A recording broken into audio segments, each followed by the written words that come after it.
everyone. There's a term that I almost forgot existed. It's the term toxic masculinity. I do not believe there is such a thing. If there is, then that must mean that there must be a female equivalent. But we don't hear of toxic femininity, do we now? No, it's only men. It's only men.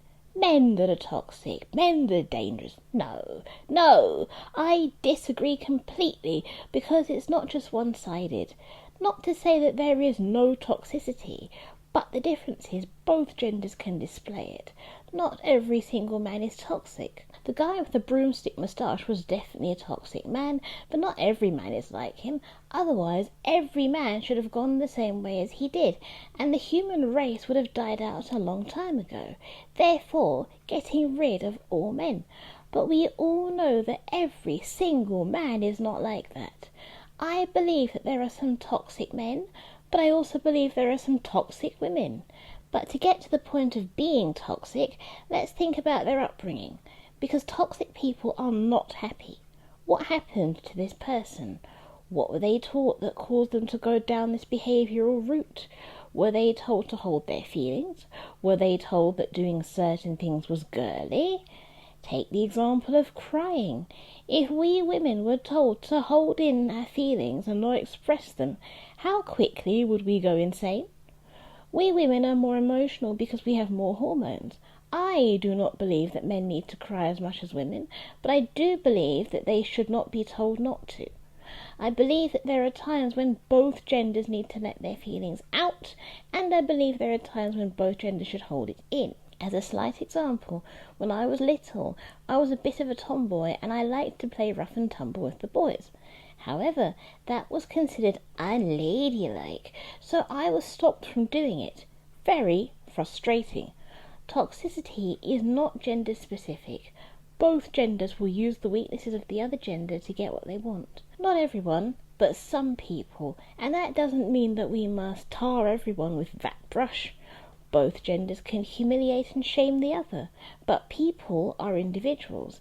Even my pets at times will use their abilities to get what they want. If Jack doesn't want to walk, he just sits down. Sometimes on the stairs. That doesn't make him toxic, that makes him frustrating, but not toxic. He knows that if he sits down, I can't walk with him. I use other tactics to get him to walk because he cannot live on the stairs. There used to be a subreddit that I used to watch, and it was called Pointlessly Gendered. In my opinion, toxicity is pointlessly gendered. Forget the pink and blue toothbrush, chivalry is dead, and this is why. I'll give an example, and I know that it's a fictional story, but it's a favourite of mine that I used to listen to. When you get a minute, look up Just William. I'll leave a link in the description. There is a specific character in there called Violet Elizabeth Bott. She would use tears and screaming and throwing up to control the men and people in her life. And it worked. It worked in 1919, and it's working now. She was 6, he was 11. She was always believed. This is ridiculous. Now, this is one of my favourite book series, and she's a funny character, but she does bring up a very interesting point. She was a feminist before feminism. I'm not saying that women should not scream if they are in danger. They should. But when it gets to a point where I could walk outside, point to any random man, and accuse him of a crime that he did not commit, knowing that everyone would believe me, then it's gone too far. What will end up happening is people are going to end up not believing us when actual things happen, and then we are in trouble. Do you remember that 14-year-old girl who turned her 13-year-old boyfriend into soil because she wanted to flirt with other boys, only to then turn around and say that she said she only wanted to injure his hand, and she asked for money from Instagram for people to get it done? I'll put the link in the description. How many feminists are saying that they want equal rights, but as a woman I can safely say that we have them. In fact, I would say that we have more, especially if you're pretty, although if this keeps happening, I can see a point where it gets reversed.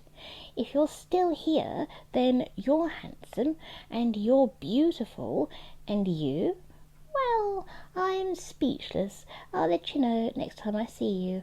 Over to the pets. Hello all, this is Sylvie. If you liked what you saw, then subscribe for more. Hey everyone, my name's Bonjo.